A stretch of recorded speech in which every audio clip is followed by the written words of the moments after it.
300 ఏళ్ళు ఈ దేశాన్ని పరిపాలించినటువంటి బ్రిటిష్ వాళ్ళను ఈ సమాజం నుండి దేశ ప్రజలందరినీ సంఘటితం చేసిన నినాదం వందే మాతరం. దేశ స్వతంత్ర పోరాటంలో ప్రజల్ని కదిలించినటువంటి ఒక ఉద్యమ నినాదం వందే మాతరం. శాంతియుత పోరాటాన్ని, అదేవిధంగా భగత్ సింగ్ లాంటి వాళ్ళను, సుభాష్ చంద్రబోస్ లాంటి వాళ్ళను గొంతులలో పలికించినటువంటి నినాదం వందే మాతరం. ఆ వందే మాతరం నినాదం దేశ స్వాతంత్ర్యాన్ని సాధిస్తే ఈ దేశంలో మరో స్వాతంత్ర పోరాటం జరగాలి, అది విద్యా వ్యవస్థలో జరగాలని చెప్పి మరొకసారి ఒక ఉద్యమ నినాదాన్ని ఓరుగల్లు మట్టి నుండి అందుకున్నది వందే మాతర నినాదం. వందే మాతరం ఫౌండేషన్ తోటి దేశ విద్యా వ్యవస్థలో మార్పు రావాలి. ఈ మట్టిపై పుట్టిన పేద విద్యార్థులు ప్రపంచంలో గొప్ప స్థానంలో ఉండాలని చెప్పి వందే మాతరం ఫౌండేషన్ తోటి, అది ప్రభుత్వ విద్యా వ్యవస్థలో అక్కడ చదువుకున్నటువంటి పేద మధ్యతరగతి పిల్లల్ని ఇవాళ ఆధునీకరించబడినటువంటి అత్యాధునిక టెక్నాలజీతో నడుస్తున్నటువంటి పై స్థాయి విద్యా వ్యవస్థల్లో ఈ మట్టి పిల్లలు, ఇక్కడ చదివే పేద పిల్లలు ఉండాలని చెప్పి ఒక తపనతోటి ఈ వందే మాతరం ఫౌండేషన్, వందే మాతరం నినాదంతో ఇవాళ సమాజంలోకి వస్తుంది. తెలుగు రాష్ట్రాలలో ఒక గొప్ప చరిత్రను సృష్టించబోతుంది. ఇప్పటికే కొన్ని వందల మంది విద్యార్థులను గొప్పగా తయారు చేసింది ఆ వందే మాతరం. తన ఇంటి పేరుగా మార్చుకున్నటువంటి రవీందర్తో మనం ఒక్కసారి పుడమెట్టి టీవీ పలకరించి చూద్దాం. నమస్తే సార్. నమస్కారం సార్. సార్, నిజంగా కూడా విద్యా వ్యవస్థ చాలా దుర్లభం ఉంది. నాకు ఒక చిన్న క్లారిఫికేషన్ ఇవ్వండి. విద్యావేర్ అనుకుంటాను, ఈ దేశంలో ఇంకా చదువు నడుస్తుంది, విద్య లేదనుకుంటాను. ఈ విద్యా వ్యవస్థ మీద మీ అభిప్రాయం చెప్పండి సార్. నిజమే, చదువు వేరు విద్య వేరు.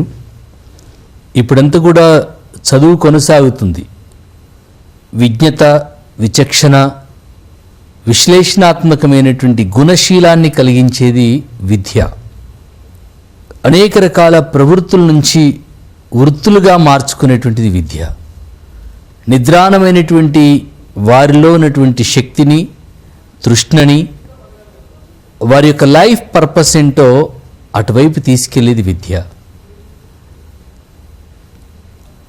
64 కళల్లో అనేక రకాల నైపుణ్యాలు, అనేక రకాల కళలు ఉన్నాయి. గురుముఖత నేర్చుకునేటువంటి కొన్ని కళలు ఉన్నాయి. సహజ సిద్ధంగా వ్యక్తిగత సాధన చేసుకుని సాధించినటువంటి కళలు కొన్ని ఉన్నాయి. అవన్నీ కూడా విద్యనే.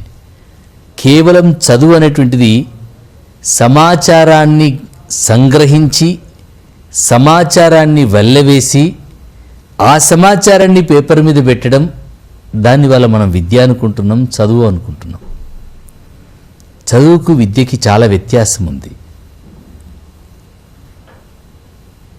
గతించిన చరిత్రను అధ్యయనం చేసేటువంటి ప్రయత్నం, అయిపోయినటువంటి ఇన్వెన్షన్స్ని అధ్యయనం చేసేటువంటి ప్రయత్నం, అక్కడి నుంచి గ్రహించిన విషయాన్ని, నేర్చుకున్న విషయాన్ని రెండింటినీ సమన్వయం చేసుకొని తనదైన ఆలోచనతో, తనదైన అధ్యయనంతో ఆవిష్కరణ చేయగలిగినటువంటి నైపుణ్యం ఈరోజు విద్యార్థుల్లో కొరవడిపోయింది. కేవలం పాఠ్యపుస్తకాల్లో ఉన్నటువంటి సమాచారాన్ని ప్రశ్నాపత్రంలో కాసేపు ప్రజెంట్ చేయగలిగితే ఆ వచ్చిన మార్కులతో అతను చాలా ప్రతిభావంతుడిగా సమాజం గుర్తిస్తూ ఉంది. అది నిజమైనటువంటి ప్రజ్ఞ అని నేను అనుకోలేను. అది కేవలం సమాచారాన్ని ట్రాన్స్ఫర్ చేయడం మాత్రమే అవుతుంది తప్ప, దాని ఆధారంగా తనదైనటువంటి ఆవిష్కరణ, తనదైనటువంటి ఉద్దీపనం, తనదైనటువంటి అధ్యయనం అక్కడ జరగాల్సి ఉండే ఆ స్థాయిలో విద్యా వ్యవస్థలో జరగట్లేదు. ఓకే సార్, అంటే నిజంగా కూడా ఈ ఇటువంటి ఫౌండేషన్ను మీరు ఎందుకు పెట్టాలనుకున్నారు? దానివల్ల ఏ విద్యార్థులకు మీరు ప్రయోజనం చేకూర్చాలనుకున్నారు? ఏ నినాదంతో దేశానికి స్వాతంత్రం వచ్చిందో, స్వాతంత్రం అనేటువంటి దానికి సమాజంలో ఒక సరైనటువంటి నిర్వచనం, సరైన చర్చ జరగాల్సినటువంటి అవసరం ఉంది. ఫౌండేషన్ ప్రారంభానికంటే ముందు మహనీయుల యొక్క జీవితాలని కొంచెం లోతుగా అధ్యయనం చేసిన తర్వాత దేశ స్వాతంత్ర సంగ్రామాన 90 సంవత్సరాలు అవిరళంగా జరిగిన స్వాతంత్ర సంగ్రామంలో సమిదలైపోయినటువంటి సమరయోధుల జీవన స్వప్నం అధికార మార్పిడి కాదు. రాజ్యాధికారం కోసం వాళ్ళు సంగ్రామంలో సమిదలవ్వలేదు. సమానత్వం, సామాజిక న్యాయం, సమసమాజ నిర్మాణమే లక్ష్యంగా స్వాతంత్ర సంగ్రామం జరిగింది. మేము ఎంపీలు కావాలి, ఎమ్మెల్యేలను కావాలి, పార్లమెంటులో మా ప్రసంగాలు ఉండాలి, మేము ఇంకేదో పదవులు ఎలగబెట్టాలని చెప్పేసి కోరుకోలేదు. భగత్ సింగ్ గారి డైరీని చూస్తే మనసు కదిలేటువంటి ఒక మాట రాస్తారు. దేశానికి అన్నం పెట్టినటువంటి రైతు కడుపు నిండా అన్నం తిన్న రోజు నా దేశానికి స్వాతంత్రం వచ్చినట్టు. నా దేశం నిండా ఒంటి నిండా వస్త్రాలు ఇచ్చినటువంటి నేతన్న ఒంటి నిండా గుడ్డలున్న రోజు నా దేశానికి స్వాతంత్రం వచ్చిన రోజు. భవనాల మీద భవనాలు నిర్మించినటువంటి కార్మికుడికి ఉండడానికి గూడున్న రోజున నా దేశానికి నిజమైన స్వాతంత్రం వచ్చినట్టు. అనేక మంది సమరయోధుల జీవన స్వప్నం సమానత్వం, సామాజిక న్యాయం. ఆ సమానత్వం, సామాజిక న్యాయం విద్య ద్వారా, చదువు ద్వారా సాధ్యమవుతుందని చెప్పేసి బాబాసాహెబ్ అంబేద్కర్ గారు రాజ్యాంగ పరిషత్తు అద్భుతమైనటువంటి ప్రజాస్వామ్యాన్ని నిర్మాణం చేసి ఈ దేశానికి ఇచ్చిపోయారు. సంక్షేమ పథకాల కంటే కూడా సమానమైనటువంటి విద్యావకాశాలు ఇవ్వగలిగితే అట్టడుగు వర్గాలకి సరైనటువంటి న్యాయం జరుగుతుందని చెప్పేసి మన రాజ్యాంగ పరిషత్తు ఒక చక్కటి రాజ్యాంగాన్ని ఈ దేశానికి ఇచ్చింది. స్వాతంత్రం వచ్చిన తొలి 30 సంవత్సరాలు సబ్బండ కులాలన్నీ కూడా పాలేరు పిల్లలు, పటేలు పిల్లలు, పట్వార్ల పిల్లలు అందరూ ప్రభుత్వ పాఠశాలకు వచ్చి చదువుకున్న వాళ్ళే. 30 సంవత్సరాల తర్వాత కాళ్ళ గతి మారింది. క్రమంగా సంపన్న వర్గాలన్నీ కూడా ప్రభుత్వ పాఠశాలల నుంచి దూరం అయిపోయారు. విజ్ఞత కలిగినటువంటి, విద్యావంతులైనటువంటి కుటుంబాలన్నీ కూడా వేరైపోయారు. ఒకప్పుడు వెలివాడల్లో వెలివేసినటువంటి కుటుంబాలు ఏ రకంగా వెనుకబడిపోయాయో ఇవాళ వెలివాడల బిడ్డలు మాత్రమే ప్రభుత్వ పాఠశాలల్లో మిగిలిపోయారు. రెండవ దశకొచ్చే వరకు ప్రైవేటు, కార్పొరేట్ ఎడ్యుకేషన్ అంతా కూడా ప్రజల్లోకి రావడం స్టార్ట్ అయింది. ఇవాళ మూడో దశలో ప్రైవేటు విద్య రాజ్యం వెళ్తున్నటువంటి తరుణం. రెండవ దశలో కేవలం 10-15% మాత్రమే ప్రైవేటు పాఠశాలలు, ప్రైవేటు విద్యా వ్యవస్థ ఉండేది. ఇవాళ 75% ప్రైవేటు విద్యా వ్యవస్థ ఈ రాజ్యాన్ని శాసిస్తున్నది, నియంత్రిస్తున్నది కూడా. ఈ తరుణంలో బాగా ఆలోచించినప్పుడు దేశంలో అత్యున్నతమైనటువంటి ఐఐటీలు, ఎన్ఐటీలు, మెడికల్ కాలేజెస్, ప్రొఫెషనల్ కాలేజెస్, ఐఎస్బీలు, ఐఏఎంలు వీటన్నింటి యొక్క డేటాను పరిశీలించినప్పుడు ఏ అట్టడుగు వర్గాలకు సంబంధించినటువంటి పేద బిడ్డలు ఉన్నారో ఆ పేద బిడ్డలకు అవకాశం లేకుండా పోయింది. మన మహనీయులు స్వాతంత్రోద్యమంలో సమిదలైపోవడానికి రాజ్యాధికారం కాదు, సమానత్వం అనుకున్నాం. రాజ్యాధికారం రాగలిగింది కానీ సమానత్వం ఈరోజు వరకు సాధ్యం కాలేకపోయింది. లక్షల కోట్ల రూపాయలు సంక్షేమ పథకాలతో అనేక రాష్ట్రాలు, కేంద్ర రాష్ట్ర ప్రభుత్వాలు, స్థానిక సంస్థలు అనేక సంక్షేమ పథకాలు ప్రవేశపెట్టినప్పటికీ ఇంకా చెయ్యి చాచి అడిగేటువంటి సమాజం లక్షల సంఖ్యలో ఉంది. ఆ అసమానతకి కారణం అక్షరమే. ఆనగారిన బిడ్డలకు అందనంత ఎత్తులో, ఆకాశమంత స్థాయిలో అక్షరం ఉంది, చదువు ఉంది. చదువు కొనుక్కోలేనటువంటి లక్షలాది రూపాయలు పోసి చదువు కొనుక్కోలేని పేద బిడ్డలు ప్రభుత్వ విద్యా వ్యవస్థని, ప్రభుత్వ పాఠశాలలు నమ్ముకొని చదువుకుంటున్నారు. కానీ ప్రభుత్వ పాఠశాలలు, ప్రభుత్వ కళాశాలల్లో చదువుకునేటువంటి విద్యార్థులు జేఈ మెయిన్స్ అండ్ అడ్వాన్స్ నీట్లో ఆర్ ఎయిమ్స్లో ఎనీ ప్రొఫెషనల్ కాలేజెస్ వెళ్ళి చూస్తే మన విద్యార్థుల సంఖ్య 0.5% కూడా లేరు. ఈ దేశంలో విద్యా స్వాతంత్రం రావాల్సిన అవసరం ఉంది, అక్షర స్వాతంత్రం రావాల్సిన అవసరం ఉంది.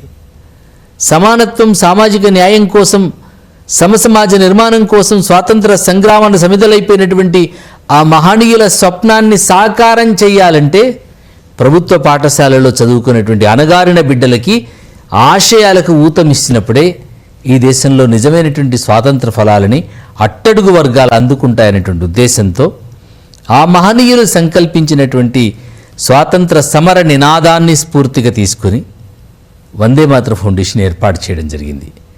ప్రభుత్వ పాఠశాలను బలోపేతం చేయడం, బడుగు బిడ్డల భవితకి ఊతమివ్వడం, వాళ్ళ జీవితాలకి భరోసానివ్వడం, నాణ్యమైనటువంటి ప్రామాణికతతో కూడుకున్నటువంటి విద్యావకాశాలను కల్పించడం, ఆ కుటుంబాల్లో ధైర్యాన్ని ఇవ్వడం, ఆత్మ విస్మృతి నుంచి ఆత్మ గౌరవం వైపు ఆ పాఠశాలలను, ప్రభుత్వ పాఠశాలను నడిపించాలనేటువంటి ఉద్దేశంతో 2005లో వందే మాతరం శతాబ్ది ఉత్సవాల సందర్భంగా ప్రారంభమైనటువంటి ఈ విద్యా ఉద్యమం, ఇది అక్షర ఉద్యమం, ఇది విద్యా ఉద్యమం, సమానత్వం కోసం, సామాజిక న్యాయం కోసం చదువునే ఆధారంగా తీసుకొని చదువుకు దూరమైపోతున్నటువంటి లక్షలాది మంది విద్యార్థులని లక్ష్యం వైపు తీసుకెళ్లాలనే ఉద్దేశంతో తెలంగాణ, ఆంధ్రప్రదేశ్ 2 రాష్ట్రాలు 23 జిల్లాల్లో అనేక కార్యక్రమాలతో లక్షలాది మంది విద్యార్థుల్లో వాళ్ళ లక్ష్యం వైపు తీసుకెళ్ళడానికి, ఆ తల్లిదండ్రుల చైతన్యం తీసుకురావడానికి, పాఠశాలల యొక్క సాధికారత, స్వావలంబన కోసం అనేక రకాల కార్యక్రమాలతో నిరంతరం జరుగుతున్నటువంటి విద్యా ఉద్యమం వందే మాతరం ఫౌండేషన్ది. ఆ మహనీయుల స్వప్న సాకారమే, విద్యా స్వాతంత్ర స్వావలంబన లక్ష్యమే Vande Mataram foundation. Okay sir, అంటే మీరు మాట్లాడినటువంటి విషయంలో ఇంకా విద్యా స్వాతంత్రం, సమానత్వ స్వాతంత్రం ఈ దేశానికి రాలేదు అనేది ఒకటి మీ మాటలలో కనపడుతుంది. కానీ ఇక్కడ ఏదైతే ఈ దేశ స్వాతంత్ర పోరు నినాదం ఉందో, ఏదైతే ఈ దేశానికి స్వాతంత్రం రావాలన్నటువంటి వందే మాతరం అని అన్ని సామాజిక వర్గాల ప్రజలు ఎత్తుకున్నారో ఆ నినాదం వందే మాతరం కొన్ని సంస్థలకు, కొన్ని వ్యవస్థలకు, కొన్ని సామాజిక వర్గాలకు ఒక నినాదంగా మారిపోవడం జరిగినటువంటి ఈ పరిస్థితుల్లో మీ సంస్థ ఏ విధంగా సమాజంలోకి చొచ్చుకోబోతుంది? అక్షర స్వేచ్ఛ ఈరోజు సమాజంలో కావాల్సిన అవసరం ఉంది. అక్షర స్వేచ్ఛ అంటే లక్షలాది రూపాయలు ఫీజులు పోసి కొనుక్కున్నటువంటి వాడు కార్పొరేట్, ప్రైవేటు వ్యవస్థలోకి వెళ్ళగలుగుతున్నారు. లక్షలాది రూపాయలు పొయ్యలేనటువంటి, ఖర్చు పెట్టలేనటువంటి పేద బిడ్డలు ప్రభుత్వ విద్యా వ్యవస్థను నమ్ముకుని వెళ్తున్నారు. బాధాకరమైనటువంటి విషయం, వినడానికి ధైర్యం కూడా లేనటువంటి పరిస్థితి. 72% సామాన్యమైనటువంటి వ్యక్తులు చెల్లించిన పన్నులతో నడిచేటువంటి రాజ్య వ్యవస్థలో, సామాన్య ప్రజలు ఇచ్చినటువంటి పన్నులతో నడిచేటువంటి రాజ్య వ్యవస్థలో మరి సామాన్యుల పిల్లలు సమున్నతమైన విద్యా వ్యవస్థల్లో ఉండాలి కదా. దురదృష్టం ఏంటంటే సామాన్య ప్రజలు ఇచ్చేటువంటి పన్నులతో మనం ఇవాళ సంపన్నుల పిల్లలను చదివిస్తున్నాం. ఐఐటి, ఎన్ఐటీస్, మెడికల్ కాలేజెస్, ఏ కాలేజీకైనా వెళ్ళండి, నేను ఓపెన్గా ఛాలెంజ్ చేస్తున్నాను. వరంగల్లో ఉన్నటువంటి నేషనల్ ఇన్స్టిట్యూట్ ఆఫ్ టెక్నాలజీ ఎన్ఐటికి వెళ్ళి తీయండి. నేను 2018లో తీసినటువంటి డాటా ఇది. 6500 మంది విద్యార్థుల్లో 72% సామాన్యమైనటువంటి వ్యక్తులు చెల్లించినటువంటి పన్నులతో నడిచేటువంటి ఆ వ్యవస్థలో 6500 మంది విద్యార్థులు ఉంటే కేవలం ఎన్ఐటిలో 18 మంది విద్యార్థులు ఉన్నారు. 18 మంది విద్యార్థులు ఉన్నారు. ఇదే కాకతీయ మెడికల్ కాలేజీలో 1250 మంది విద్యార్థులుంటే నా ప్రభుత్వ పాఠశాల విద్యార్థులు ఎంతమంది ఉన్నారు, నా ప్రభుత్వ కళాశాలకు సంబంధించినటువంటి విద్యార్థులు ఎంతమంది ఉన్నారని డాటా తీస్తే 6 ఉంటారు. హైదరాబాద్లో ఉన్నటువంటి ఎద్దుమైలారంలో ఉన్నటువంటి ఐఐటికి వెళ్ళి సేమ్ డాటా తీస్తే 6500 మంది విద్యార్థులు 5 ఉంటారు.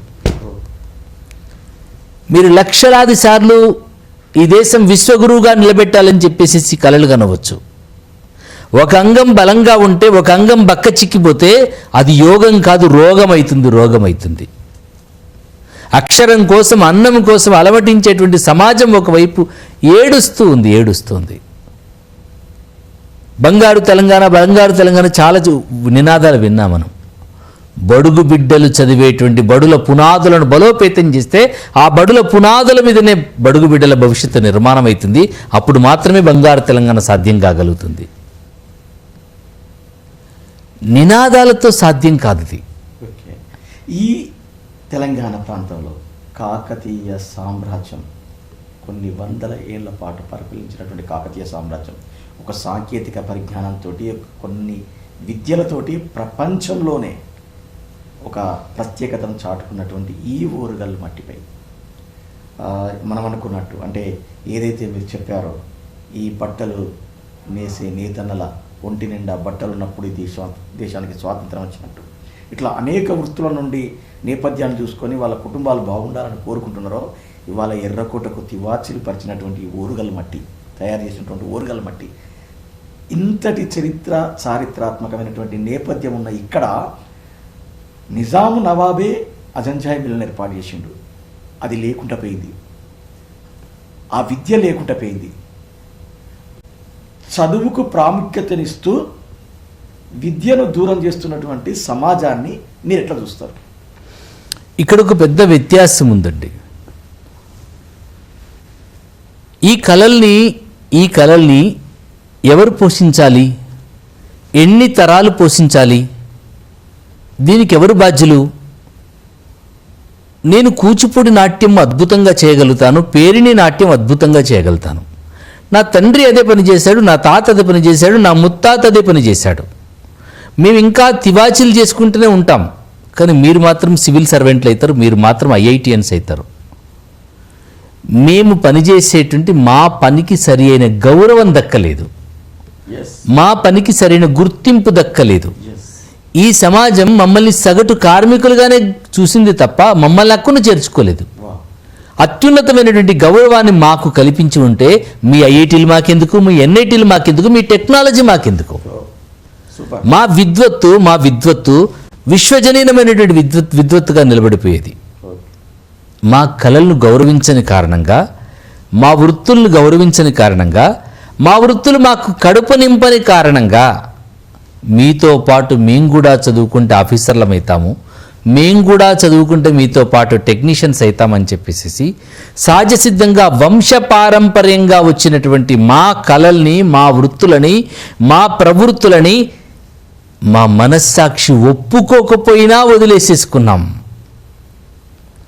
ఒక అనూహ్యమైనటువంటి పోటీతత్వం సమాజంలో ఏర్పడింది.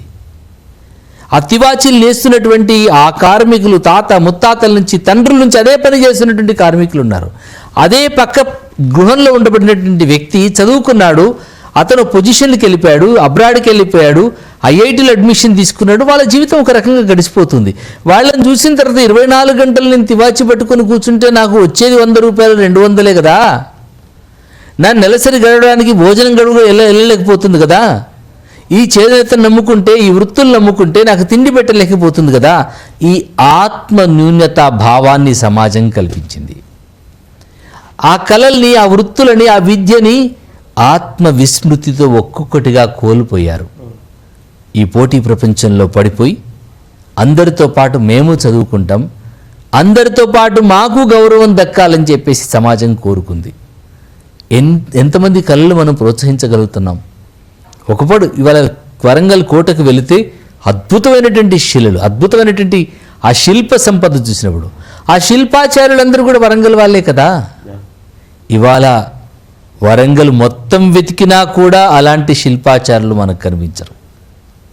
ఏ తంజావూరుకి, ఏ కుంభకోణం శిల్పాచారుల కంటే శ్రేష్టమైనటువంటి శిల్పాచారులు వరంగల్లో ఉండేవాళ్ళు ఇవాళ లేరు. ఆ కళల్ని, ఆ విద్వత్తుని గౌరవించగలిగి, ఆ పోషించగలిగినటువంటి డిగ్నిటీ ఆఫ్ లేబర్ అంటామే, ఆ గౌరవం ఆ కార్మికులకు దక్కలేదు. దక్కని కారణంగా ఈ కళ మాకు కడుపు నింపలేదు. కడుపు నింపని కళ మేము పోషించాల్సిన అవసరం లేదు. ఈ కళలో మేము జీవించాల్సిన అవసరం లేదు. క్రమంగా ఈ కళల్ని ఈ తరం కోల్పోవడానికి కారణం కాగలిగింది. ఓకే సార్, అంటే ప్రపంచమే ఒక కుగ్రామం అయిపోయింది. సాంకేతిక పరిజ్ఞానం ప్రపంచమంతా విస్తరించింది. మీ ఫౌండేషన్ గ్రామీణ ప్రాంతాల్లో ఉన్నటువంటి విద్యార్థులను, అలాగే ఇక్కడ నుండి ఒక ఉన్నత స్థాయిలో ఆ విద్యార్థులను చూడాలనుకున్నటువంటి మీ స్వప్నం, ఆ పేద మధ్యతరగతి ప్రభుత్వ పాఠశాల చదువుతున్నటువంటి విద్యార్థులలో ఎంతమంది విద్యార్థులు ఇవాళ మీరు 2005 నుండి మొదలుకుంటే ఏదైతే వందే మాతరం నినాదానికి 100 ఏళ్ళు 2005లో ఒక 100 ఏళ్ళ ఉత్సవాలను జరుపుకున్నారో అక్కడ పుట్టినటువంటి మీ వందే మాతరం విద్యా స్వాతంత్ర పోరాటం ఇప్పటివరకు జరిగినటువంటి జర్నీలో దాదాపు 21 సంవత్సరాలలో ఎంతమంది విద్యార్థులను మీరు ప్రమోట్ చేయగలిగారు ఈ సమాజానికి? సుమారు ఒక 16 లక్షల మంది విద్యార్థులకు మేము చేరుకోగలిగాం. 2 రాష్ట్రాలకు సంబంధించినటువంటి ఉమ్మడి జిల్లాల్లో 23 జిల్లాలకు చేరుకోగలిగాం. లక్షలాది మంది ప్రభుత్వ పాఠశాలలో చదువుకున్నటువంటి 10వ తరగతి విద్యార్థుల్లో అనన్యమైనటువంటి చైతన్యాన్ని, స్ఫూర్తిని నింపగలిగాం. రాష్ట్ర గవర్నర్ గారి నుంచి మొదలుకుంటే 2 రాష్ట్రాల ముఖ్యమంత్రుల వరకు ఆలోచింపచేయగలిగాం. ఉపాధ్యాయ శిక్షణలో, కరికులం ఫ్రేమ్వర్క్లో ఎస్సీఆర్టీతో కలిసి పనిచేయగలిగాం. విద్యా సలహా మండలిలో సభ్యులుగా చేరి ఉపాధ్యాయ శిక్షణ కరదీపికలో భాగం కాగలిగాం. ఇవన్నీ ఒక భాగమైతే బిఫోర్ ద ఎగ్జామ్స్ ఆ పిల్లలు పడేటువంటి వేదనను అర్థం చేసుకుని ఒకే చోట కూర్చోబెట్టి చదివించగలిగితే బాగుంటుందని చెప్పేసి అలా చేసినటువంటి ప్రయత్నం వల్ల సుమారు ఒక 14,000 మంది విద్యార్థులను కూర్చోబెట్టి చదివించాం. అద్భుతమైన రిజల్ట్స్. 1380 మంది విద్యార్థులు ట్రిపుల్-ఐటీకి వెళ్ళారు. ఐఐటి అంటే అందని ద్రాక్షగా ఉన్నటువంటి నా ప్రభుత్వ పాఠశాల పేద బిడ్డలు 48 మంది విద్యార్థులు ఐఐటికి వెళ్ళారు. మరొక 115 మంది విద్యార్థులు ఎన్ఐటికి వెళ్ళారు. అంగట్లో తిరిగి అల్లమెల్లి గడ్డలు అమ్ముకునేటువంటి అనగారిన బిడ్డలు 2 ఈరోజు ఇస్రోలో సైంటిస్టులుగా పనిచేస్తున్నారు. చాలామంది సబ్ ఇన్స్పెక్టర్లు అయ్యారు, టీచర్లు అయ్యారు. మరొక 180 మంది విద్యార్థులు డాక్టర్స్ అయ్యారు. వీళ్ళందరూ కూడా అనగారిన బిడ్డలు. అనేక జిల్లాలకు సంబంధించినటువంటి ప్రభుత్వ పాఠశాలల్లో వాలంటీర్స్ పనిచేస్తున్నారు. ఉదయం సాయంత్రం ప్రత్యేకమైనటువంటి శిక్షణా తరగతులు ఏర్పాటు చేశారు. 100% అనేటువంటి పేరుతో బోధనా పద్ధతిని, నేర్చుకునేటువంటి పద్ధతిని అత్యంత సులభతరం చేశాం. నేర్పడం కంటే నేర్చుకోవడం ఎలాగో నేర్పించగలిగితే విద్యార్థులు బాగా నేర్చుకుంటారనేటువంటి ఫిలాసఫీని డెవలప్ చేశాం. మెదక్ జిల్లా కలెక్టర్గా పనిచేస్తున్న భారతి హోలికేరి మా జిల్లా చిట్ట చివరి స్థానంలో ఉంది, ఏమైనా చేయగలుగుతారా అన్నాం. ఒక 15 రోజులు గడువు ఇవ్వండి అన్నాం. అద్భుతమైన ప్రయత్నం జరిగింది. 28th పొజిషన్లో ఉన్నటువంటి మెదక్ జిల్లా టాప్ 4th పొజిషన్కు రాగలిగింది. ఆ తర్వాత ఛార్జీ తీసుకున్నటువంటి ధర్మారెడ్డి గారు ఇదే ప్రయత్నాన్ని కొనసాగించండి అన్నారు. టాప్ 5th పొజిషన్లో మెదక్ జిల్లా నిలబడగలిగింది. మంచిర్యాలకు వెళ్ళిపోయినటువంటి భారతి హోలికర్ గారు మంచిర్యాల జిల్లాలో కూడా ఈ ప్రయత్నం చేయండి అని చెప్పేసి పిలిచారు. 31వ స్థానంలో ఉన్నటువంటి మంచిర్యాల జిల్లా 3వ స్థానానికి రాగలిగింది. ఈ ప్రయత్నాన్ని చూసినటువంటి శశాంక్ మహబూబాద్ కలెక్టర్ గారు ఈ జిల్లాలో కూడా చేయండి అని చెప్పేసి పిలిచారు. రాష్ట్రంలో మొట్టమొదటి స్థానానికి మహబూబాద్ జిల్లా వెళ్ళగలిగింది. నేర్పడం కంటే నేర్చుకోవడం ఎలాగో నేర్పించగలిగితే విద్యార్థులు బాగా నేర్చుకుంటారనే ఉద్దేశంతో 100% అనేటువంటి ఒక ప్రాజెక్టును డిజైన్ చేసేసి సుమారు 125 పాఠశాలల్లో విద్యా వాలంటీర్లు పనిచేస్తున్నారు. ఈ ప్రయత్నాన్ని గమనించినటువంటి మహబూబ్ నగర్ ఎమ్మెల్యే గారు ఎన్ఎం శ్రీనివాసరెడ్డి గారు నా కాన్స్టిట్యున్సీలో ఉన్న ప్రతి ప్రభుత్వ పాఠశాలను బలోపేతం చేయాలని చెప్పేసి సుమారు ₹1 కోటి ఖర్చు పెట్టాడు ఆ ప్రభుత్వ పాఠశాలల కోసం. వ్యక్తిగత సంపదని, వ్యక్తిగత నిధుల్ని విద్యా వాలంటీర్లు ఏర్పాటు చేశారు.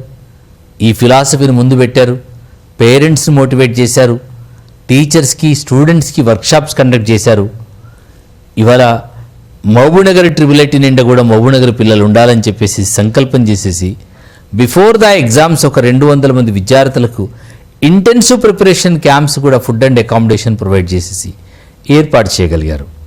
అనేక మంది వ్యక్తులు, వ్యవస్థలు వందే మాతరం నుంచి స్ఫూర్తిగా తీసుకుని ప్రభుత్వ పాఠశాలలను నిర్మాణం చేయాలి, ప్రభుత్వ పాఠశాల విద్యార్థుల యొక్క అవసరాల కోసం ఆలోచించాలి, అణగారిన బిడ్డలకి అందనంత ఎత్తులో ఉన్నటువంటి అక్షరాలను అందించాలనేటువంటి తలంపుతో చాలామంది లక్షలాది రూపాయలు ఖర్చు పెట్టి వారి వారి ప్రాంతాల్లో ప్రభుత్వ పాఠశాలను బలోపేతం చేయడం కోసం ముందుకొస్తున్న తరుణం ఇది.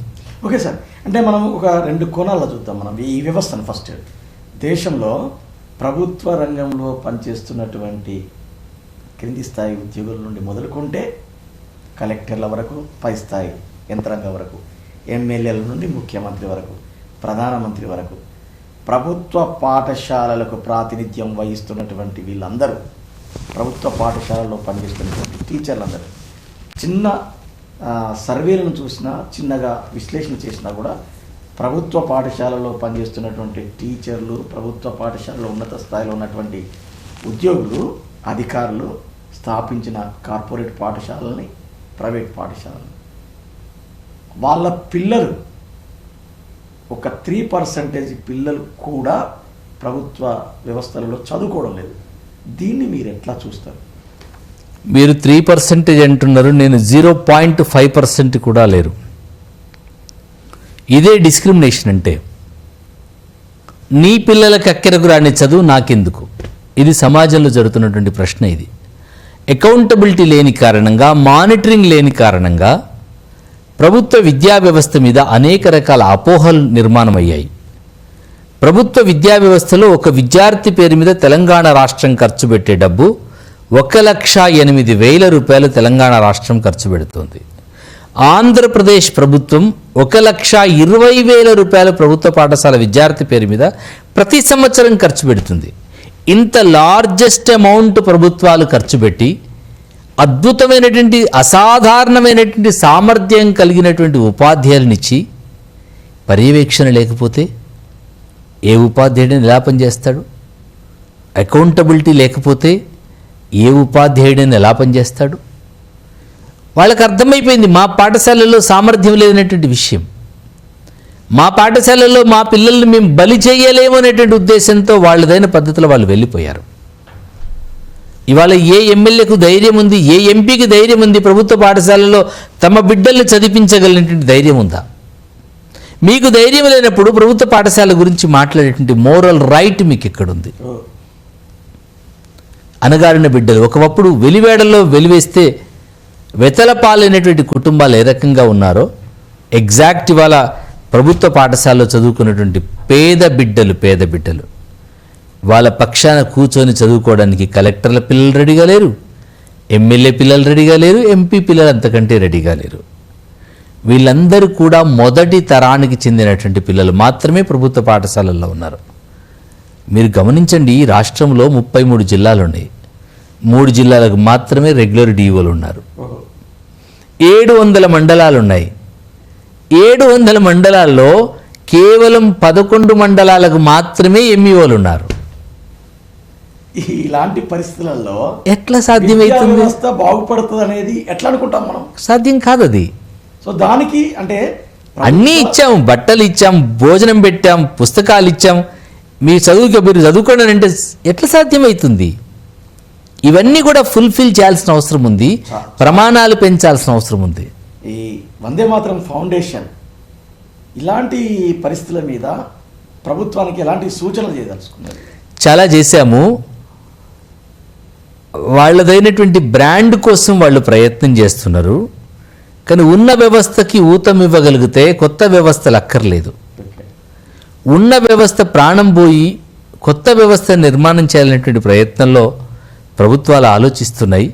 ప్రభుత్వాలకి చాలా సలహాలు ఇచ్చాము, సూచనలు చేశాము. మాదైన పద్ధతిలో ప్రభుత్వాన్ని కన్విన్స్ చేసేటువంటి ప్రయత్నం చేశాము. ఇవాళ తెలంగాణ పబ్లిక్ స్కూల్స్ అనేటువంటి పేరుతో, ఇంటిగ్రేటెడ్ స్కూల్స్ అనేటువంటి పేరుతో చాలా మార్పులు చేసుకొచ్చేటువంటి ప్రయత్నం చేస్తున్నారు. గ్రామీణ ప్రాంతంలో ఉన్నటువంటి ప్రాథమిక పాఠశాలలు ఉన్నత పాఠశాలలు వందలాదిగా మూతబడిపోవడానికి రెడీగా ఉన్నాయి. బాధాకరమైనటువంటి విషయం, ఈ రాష్ట్రంలో 2000 పాఠశాలల్లో ఒక్క విద్యార్థి కూడా అడ్మిషన్ కాలేదు. కొన్ని మండలాల్లో మొత్తం కలిపితే కూడా 300-400 మంది విద్యార్థులు లేరు. సో ఈ దైన్యమైనటువంటి పరిస్థితి నుంచి అధిగమించాలనుకున్నప్పుడు ఆ బడి అంటే కేవలం 4 గోడల మధ్యలో జరిగేటువంటి వ్యవహారం అనుకుంటారు. కాదు, బడి ఒక సామాజిక వికాస కేంద్రం, బడి ఒక సామాజిక అభ్యుదయ కేంద్రం, బడి ఒక సమగ్రమైనటువంటి వికాసాన్ని అందించేటువంటిది. ఆ గ్రామానికి బడి ఆత్మ లాంటిది. ఆ బడి నుంచి ఎదిగిన బిడ్డలే ఆ గ్రామం యొక్క భవిష్యత్తును తీర్చిదిద్దగలుగుతారు. ఆ బడి మూతబడితే దీపం మారిపోయిన ఇల్లు ఎట్లా ఉంటుందో, ప్రాణం పోయిన శరీరం ఎట్లా ఉంటుందో, బడి మూతబడ్డ గ్రామం కూడా అట్లాగే ఉంటుంది. 2000 పాఠశాలలు వాళ్ళ మూతబడిపోవడానికి రెడీగా ఉన్నాయి. కొత్త వ్యవస్థను నిర్మాణం చేయడం కోసం 100 కోట్లు ఖర్చు పెడుతున్నారు. ఉన్న బడిని బతికించగలిగితే, ఉన్న ఊర్లో బడిని కాపాడుకోగలిగితే ఆ గ్రామానికి గౌరవం, ఆ గ్రామ ప్రజలకి ఆత్మగౌరవాన్ని ఇచ్చిన వాళ్ళం అవుతాం. వందే మాతరం అనేటువంటి ఒక నినాదంతో విద్యా వ్యవస్థలో మార్పు తీసుకురావాలనుకుంటున్నటువంటి మీ వ్యవస్థ ఈ సమాజానికి, ఈ ప్రజలకు, ఈ విద్యా వ్యవస్థకు ఎలాంటి సూచనలు చేయదలుచుకున్నది? పొడిమి టీవీ ద్వారా ఇక్కడ ఉన్నటువంటి ప్రజలకు, ఈ దేశ ప్రజలకు, ఇప్పటివరకు మీరు రీచ్ అయినటువంటి ఈ తెలంగాణ, ఆంధ్రప్రదేశ్ రాష్ట్రాల ప్రజలకు ఇంకా మెరుగైన విద్య కోసం, పేద విద్యార్థుల కోసం, ప్రభుత్వ పాఠశాలలలో మెరుగైనటువంటి విద్యను అందించడం కోసం ఎలాంటి సూచనలు చేయదలుచుకున్నది? తల్లిదండ్రులారా, గ్రామస్తులారా, విద్యార్థులు దారి తప్పిన తర్వాత, పిల్లలు దారి తప్పిన తర్వాత, పిల్లల్లో అనైతికత వచ్చిన తర్వాత, అనేక అలవాట్లకు బానిసలైన తర్వాత వాళ్ళను మార్చాలనే ప్రయత్నం చేస్తున్నారు. పిల్లలు దారి తప్పక ముందే, అలవాట్లు వాళ్లకు చేరకముందే మనం బడి మీద దృష్టి పెట్టాల్సిన అవసరం ఉంది. బడి బాగోగుల్లో మనం భాగం కావాల్సిన అవసరం ఉంది. మన ఊర్లో గుడి ఎంత ముఖ్యమో ప్రభుత్వ బడి కూడా అంతే ముఖ్యము. హిందువులందరూ గుడికి వెళ్తారు, ముస్లింలందరూ మసీదుకి వెళ్తారు, క్రిస్టియన్లందరూ చర్చికి వెళ్తారు. సబ్బండ సమాజం ఏకమై వచ్చేటువంటిది ప్రభుత్వ పాఠశాల. ప్రభుత్వ పాఠశాల మనుగడ కోసం మనం ఆలోచించకపోతే మనకి మనుగడ ఉండదు. చదువు కొనుక్కోలేనటువంటి అట్టడుగు వర్గాలకు సంబంధించినటువంటి పేద బిడ్డలకి ఆలంబననిచ్చేది కేవలం ప్రభుత్వ పాఠశాల.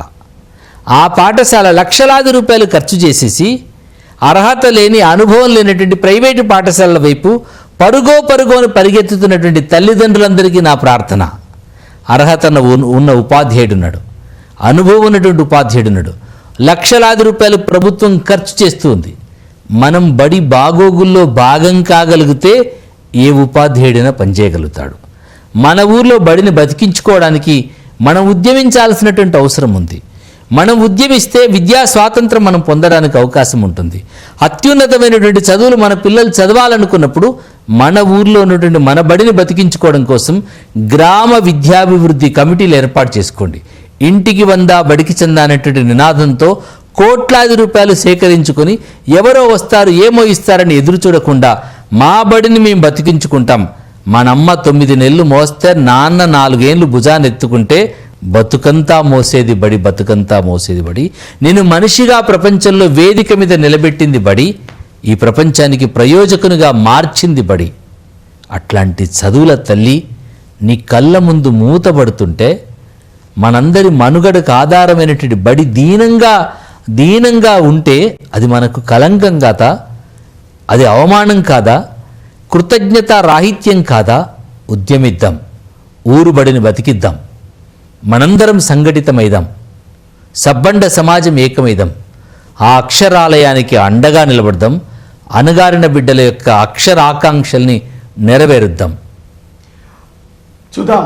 అంటే ఒక నినాదం మనం అనుకున్నాం కదా, వందే మాతరం అనేటువంటి ఒక నినాదం సభ్య సమాజాన్ని, సబ్బండ జాతుల్ని ఒక్కటి చేసి బ్రిటిష్ వారిని తరిమేసినటువంటి నినాదం 2005వ సంవత్సరంలో ఆ నినాదం 100వ శతదినోత్సవ వేడుకలను జరుపుకుంటున్నప్పుడు పురుడు పోసుకున్న ఈ వందే మాతరం ఫౌండేషన్ ఇవాళ 2026వ సంవత్సరం కల్లా సామాజిక మాధ్యమాలతో సమాజం నడుస్తున్న వేళ ఇంకా 100 ఏళ్ల క్రితం ఉన్నటువంటి పరిస్థితులు దాపరించి ఉన్నాయి. ఇవాళ విద్యా స్వాతంత్రం రావాలి, సమానత్వ స్వాతంత్రం రావాలి, సబ్బండ జాతులు ఒక్కటైనటువంటి ఒక స్వాతంత్రం రావాలనేటువంటి ఒక్క నినాదంతో 21 వసంతాలను పూర్తి చేసుకున్నటువంటి ఈ సంస్థ వందే మాతరం ఫౌండేషన్ 10 లక్షల మందికి పైగా విద్యార్థులకు విద్యా దీపాలు వెలిగించింది. ఈ విశ్వంను తొంగి చూసేటువంటి అంతరిక్ష పరిశోధన వ్యవస్థలో ఇస్రో శాస్త్రవేత్తలను ఇద్దరిని తయారు చేసింది.